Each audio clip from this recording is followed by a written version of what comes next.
Gir SOG police દ્વારા વેરાવળના ડાભોર road પર 4 kilo ગાંજાની જપ્તી કરાઈ। ગીર એસઓજી પોલીસ દ્વારા ડાભોર રોડ વેરાવળ નજીક બાતમીના આધારે સઘન ચેકિંગ હાથ ધરવામાં આવ્યું, જેમાં 2 શખ્સોને પકડી 4 કિલો ગાંજો જપ્ત કરવામાં આવ્યો। પોલીસ દ્વારા આ વિસ્તારમાં ચેકિંગ અને દેખરેખ વધારવામાં આવે છે, જેનાથી નશીલા પદાર્થોની હેરફેર અને વિતરણ પર રોક લગાવી શકાય।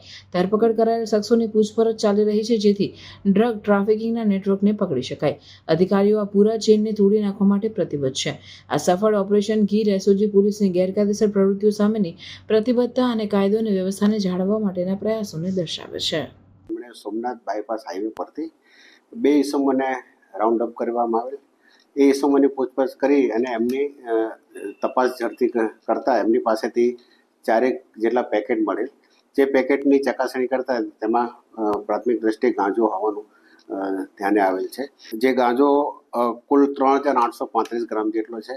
આ બંને ઇસમો વિરુદ્ધમાં હાલ પ્રભાસ પાટણ પોલીસ સ્ટેશનમાં NDPS એક્ટ હેઠળ ગુનો દાખલ કરવામાં આવે છે।